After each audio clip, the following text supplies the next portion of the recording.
I ended up crossing a line with my gay Uncle Chris, a line I never thought I would. Let me start from the beginning and explain how it all happened. I remember that night vividly, even though it's one of those memories you try to suppress, to bury deep down. It was late. Family reunion dinners always seemed to drag on, filled with laughter, old stories, and far too much wine. By the time everyone had finally gone to bed, the house felt like a living thing, creaking and groaning in the silence. I lay in bed, staring at the ceiling, feeling the weight of everything pressing down on me. Chris's guest room was too quiet, too still, amplifying every thought in my head. The faint hum of the air conditioner struggled to bring any real relief to the room, but it wasn't enough. My mind was racing, and I couldn't understand why I felt so uneasy. I tried to dismiss it as fatigue, but it was more than that. It was the way the night had unfolded, the strange way I kept noticing Chris, like I hadn't before. It felt odd noticing the small details, the way he laughed, his effortless confidence, how he made everyone feel at ease. There was a time when he was like an older brother to me, always there with advice or a joke. But tonight, there was a different energy between us, something that made me restless, unsettled. Chris wasn't like the rest of my family. He was the one who didn't quite conform, the one who moved away to live life on his own terms. He was open about his sexuality, something I respected but never fully grasped. For as long as I'd known him, he'd always been Uncle Chris, the cool one, the unconventional one. But I hadn't seen him in years, and tonight, being back in his world, in his space, felt strangely intimate. I shifted under the covers, replaying moments from the evening in my mind, moments I'd initially perceived as normal, casual, but now felt different in the quiet of the night. It was the way he looked at me when he poured that last glass of wine, the way his hand lingered against mine for a fraction of a second too long, or how his laughter had softened when he asked if I was happy.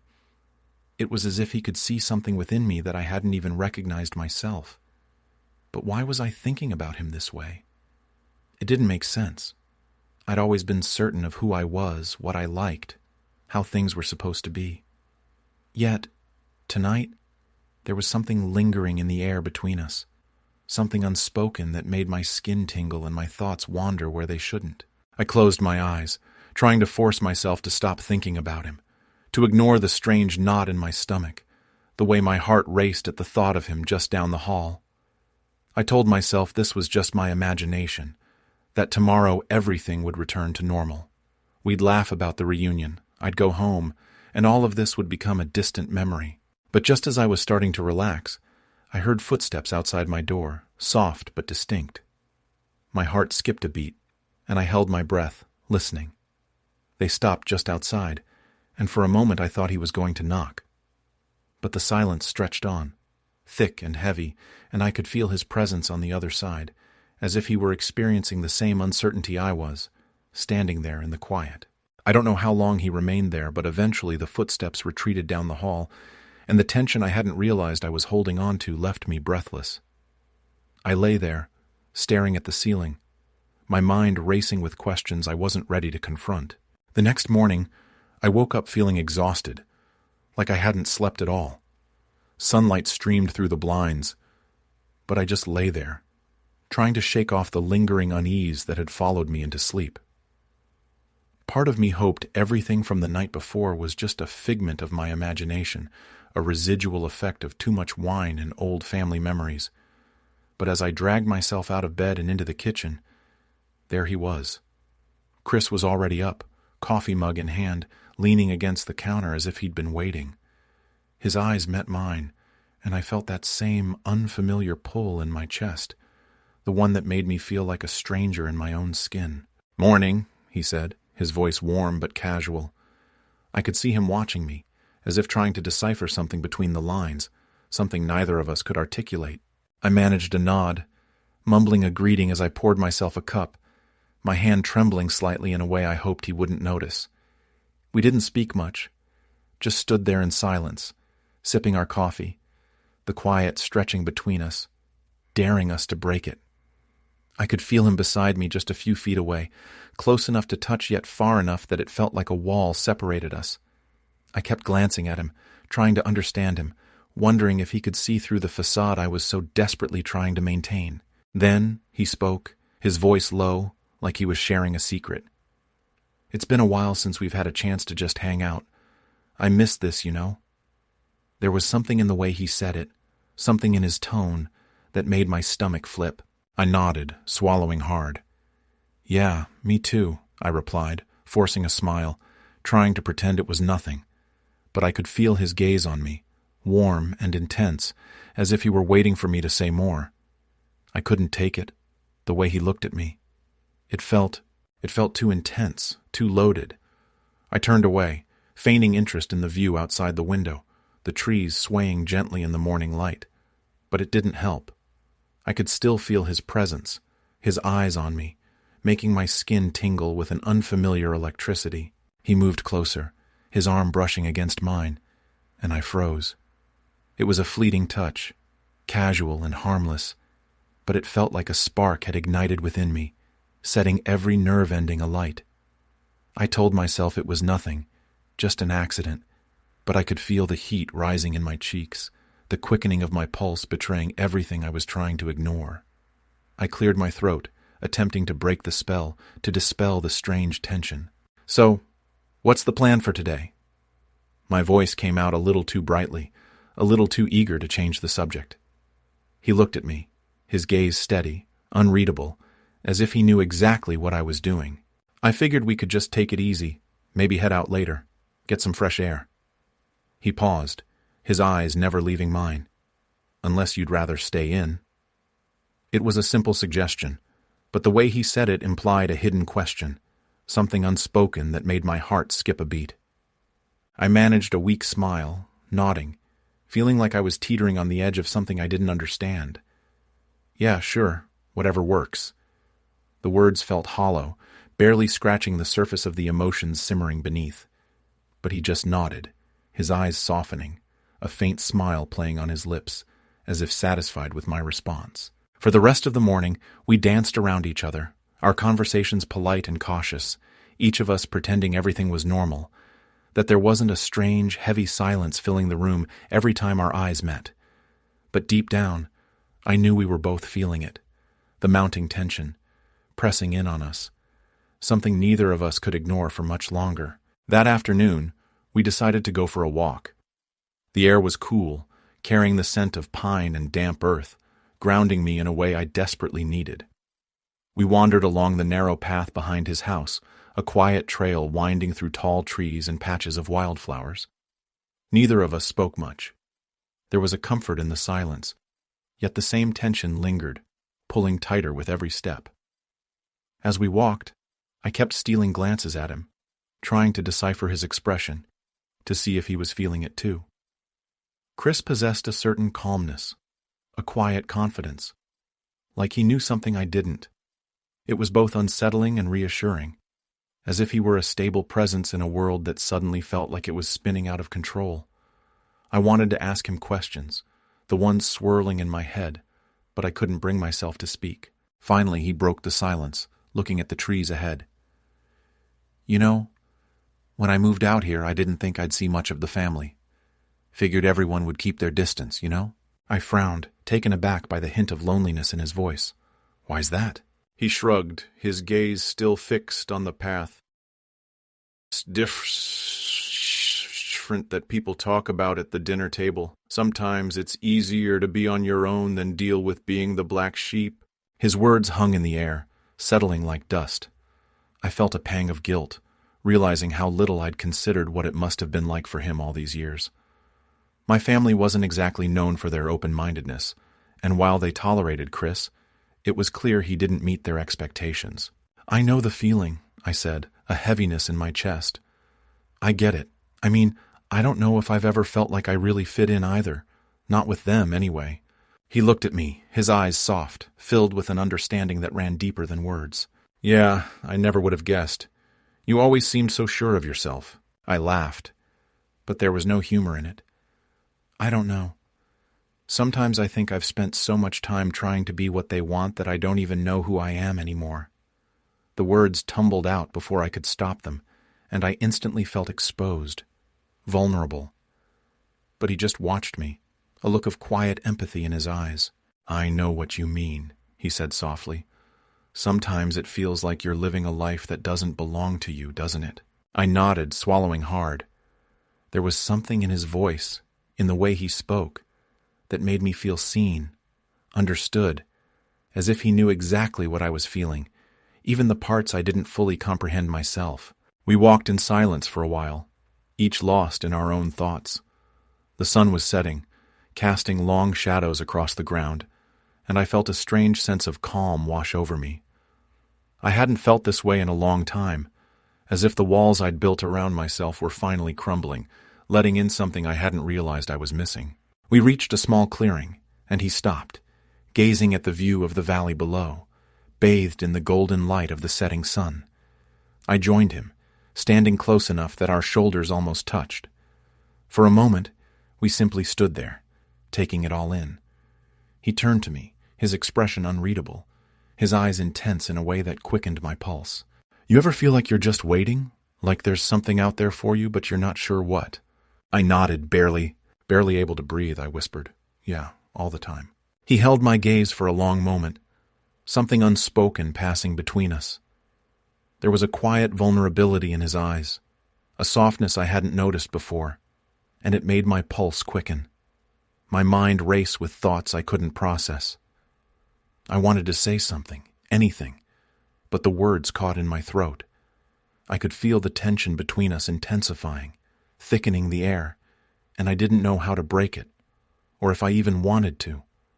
All I knew was that something was shifting, something I could no longer ignore. He stepped closer, his eyes locked on mine, and I felt my heart hammering in my chest, a mixture of fear and anticipation coursing through me. I didn't know what was happening, what to expect, but a part of me, a small, hidden part, didn't want the moment to end. The world felt still, as if holding its breath, and I could feel the weight of everything pressing down on me, a quiet intensity that made my skin tingle. It was just the two of us standing there in the fading light, and for the first time, I wasn't sure where I ended and he began. Back at the house that evening, the air was thick with unspoken words. We tried to maintain a semblance of normalcy, falling into an easy rhythm as we prepared dinner together in the small kitchen. But every movement, every glance, felt charged with an unspoken tension that neither of us acknowledged. Chris moved around me, reaching over my shoulder to retrieve plates from the cupboard, his arm brushing against mine. Each fleeting contact felt like a spark, and I could feel my heartbeat pounding in my chest, my pulse quickening with every accidental touch. I kept my eyes on the cutting board, focusing on chopping vegetables, pretending not to notice. But the silence between us was heavy, impossible to ignore no matter how hard I tried. We sat down at the table, the quiet stretching on, each of us too caught up in our own thoughts to make small talk. I could feel his gaze on me, watching, waiting for me to say something, to break the silence. My hands felt clammy, and I kept fidgeting, feeling the weight of his attention like a gentle but constant pressure. Finally he spoke, his voice soft but clear, cutting through the quiet. "You seemed lost out there today, on the trail. I don't think I've ever seen you so pensive." I looked up, meeting his gaze, and for a second I felt exposed, vulnerable. "Yeah, I guess I was. I don't know, it's just, everything feels different here." I hesitated, feeling the weight of my own words, wondering if he could see through me, if he knew what I was really saying. Chris tilted his head, his eyes searching mine, and I could see something there, a flicker of understanding, a glimmer of something unspoken. "Sometimes it's easier to think out here. No one telling you who you're supposed to be, no pressure to fit into some box. It's just you, and whatever you find along the way." His words hung in the air, heavy with meaning, and I felt my chest tighten, a strange mixture of relief and fear settling over me. He knew, somehow. He knew exactly what I was feeling, what I was struggling to make sense of. I forced a smile, but it felt weak, fragile. "I don't even know what I'm looking for." Chris leaned back in his chair, his gaze unwavering. Maybe that's okay. Maybe you don't have to know. Maybe it's enough to just feel it. He was close, closer than I'd realized. His hand rested on the table just inches from mine, and I felt a pull, an urge to reach out, to close the distance. My mind raced, 1,000 thoughts swirling, but none of them coherent. All I knew was that I was sitting there, looking into his eyes, feeling something I couldn't explain, something that both terrified and exhilarated me. "Chris," I began, my voice barely a whisper, unsure of what I was going to say, unsure if I even had the words. But he was watching me, waiting, his expression open, as if ready for whatever I had to share. He leaned in slightly, his face inches from mine, and I felt my heart race, my breath catch. "You don't have to say anything. I just want you to know I'm here. Whatever this is, wherever it goes, I'm here." His words were soft, barely audible, but they settled over me, grounding me, giving me a sense of calm I hadn't felt in a long time.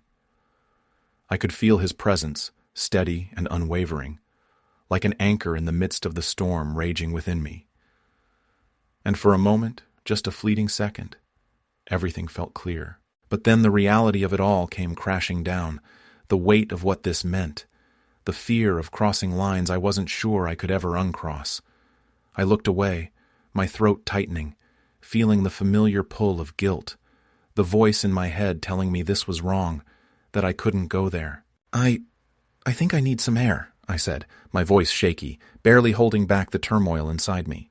Chris nodded, his face unreadable, but I could see the flicker of disappointment in his eyes, a momentary flash that he quickly masked. "Take your time," he said quietly, his gaze soft, understanding. I pushed back my chair, stumbling to my feet, and headed outside, feeling the cool night air wash over me, a brief respite from the tension that had filled every corner of the room. I leaned against the porch railing, staring out at the dark landscape, trying to catch my breath, trying to make sense of everything. But no matter how hard I tried, no matter how much I told myself, I knew deep down that something had shifted irrevocably. And as much as it frightened me, as much as I wanted to run from it, a small, undeniable part of me didn't want to let go. I stayed outside for what felt like hours, letting the cool night air wash over me, hoping it would somehow calm the turmoil within. The stars were scattered across the clear, bright sky, and the only sound was the gentle rustling of the leaves. Out here, under the vast expanse of the night, everything felt both insignificant and overwhelming, like I was caught between who I thought I was and something I couldn't even name. But eventually, I couldn't avoid it any longer. I knew I had to go back inside, face whatever was waiting in that quiet, heavy space we'd left behind. When I finally worked up the courage to return, Chris was sitting on the couch, a glass of wine in his hand, his eyes distant, as if he were miles away. He didn't look up when I entered, didn't acknowledge my presence. For a moment, I just stood there, watching him, wondering if he felt the same strange pull, the same fear that had consumed me. I cleared my throat, trying to shake off the tension. "Mind if I join you?" He looked up, his eyes softening, and gave a small nod, gesturing to the spot beside him. Of course. I sat down, leaving a cautious space between us, but I could still feel his presence, the quiet energy radiating from him, filling the room. We didn't speak. The silence was heavy, charged, but somehow it felt right. It felt like we were both waiting, letting the moment stretch, each of us clinging to our own thoughts, our own fears. He took a slow sip of his wine, glancing at me with an unreadable expression. "You know, you don't have to run." His voice was soft, calm, and it caught me off guard. I looked down at my hands, feeling a strange knot tighten in my chest. I'm not running. I don't know what to do with this." He nodded, his gaze thoughtful, as if he understood more than I could articulate. "It's okay. I get it. It's not easy figuring out where you stand, but it doesn't have to be scary either." There was a gentleness in his voice, a patience that made me feel seen, understood. I could feel my defenses crumbling, the walls I'd built up slowly falling apart under his steady gaze. I don't know what this is, I admitted, my voice barely a whisper. I don't even know if I should feel this way. I trail sure how to explain the turmoil inside me, how everything felt like it was unraveling and coming together simultaneously. He shifted closer, his hand resting on the back of the couch, his fingers inches from mine. You don't have to explain it. Sometimes it's enough to just let yourself feel it, to let yourself be okay with whatever this is. I looked at him, my heart pounding, my mind racing with 1,000 questions and anxieties. But there was something in his eyes, something open and honest, that made me feel safe, like I didn't have to pretend anymore, like I didn't have to keep running. Slowly, tentatively, I reached out, my fingers brushing against his. He didn't pull away. Instead, he closed the small distance, his hand wrapping around mine, his touch warm and grounding. It was such a simple gesture, but it sent a wave of calm through me, a quiet understanding settling in my chest. We sat there, our fingers intertwined, the silence between us comfortable, familiar. For the first time, I felt like I could breathe, like I didn't have to fight the feelings that had been building inside me. "I'm here," he said quietly, his voice steady, reassuring. "Whatever this is, whatever you need, I'm here." His words hung in the air, filling the room with a gentle warmth that made my chest ache. I wanted to say something, to thank him, to tell him how much it meant, but the words wouldn't come. All I could do was sit there, letting his presence, his quiet strength, fill the space between us. I didn't know what tomorrow would bring, didn't know if this would last or if it was just a fleeting moment. But right now, in this moment, it was enough. The night stretched on, quiet and unhurried, and for once I felt at peace with the silence.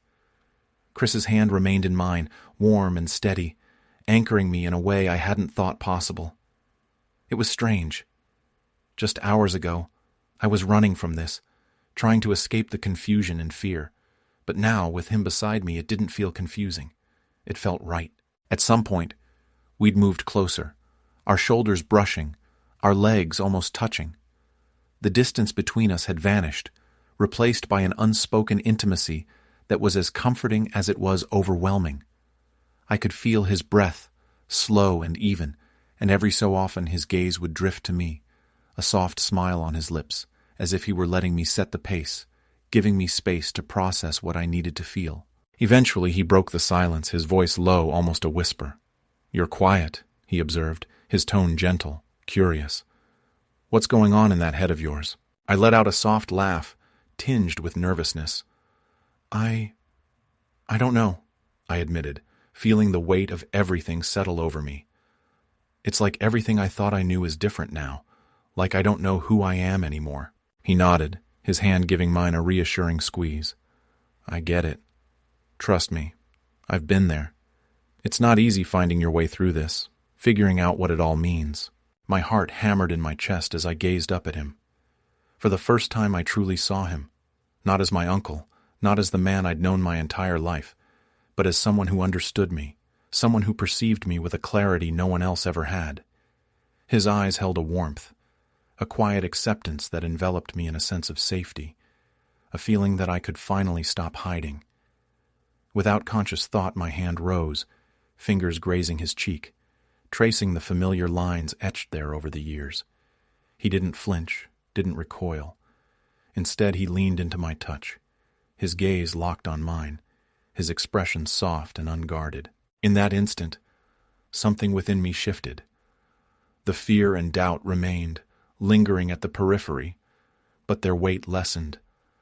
The sensation of drowning receded, replaced by the feeling of finally breaking the surface, gasping for air. Slowly, cautiously, I leaned closer, my heart pounding, every nerve ending alive with anticipation. When our lips met, the kiss was gentle, almost hesitant, like an unspoken question neither of us had dared to voice.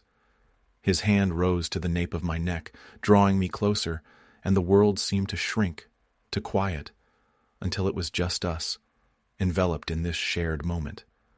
And for the first time in a long time, I wasn't afraid. The kiss was soft, unhurried, filled with an unexpected tenderness that eclipsed everything else. There was no right or wrong, no need for justification or explanation. It was just us, two people striving to understand each other, to decipher the emotions that had been simmering beneath the surface for so long. When we finally broke apart, his eyes met mine, filled with a quiet understanding, a serenity that made my chest ache. He didn't speak, didn't demand explanations, didn't attempt to rationalize what had just transpired. He simply looked at me, his hand still cradling my neck, his thumb gently caressing my skin, a silent promise in his touch. "Whatever this is," he murmured, his voice barely a whisper, "we'll figure it out together." I nodded, my throat constricted with emotion, unable to articulate a response. But in that moment, words were unnecessary. All that mattered was the warmth of his hand, the softness of his gaze, and the quiet assurance that I wasn't alone.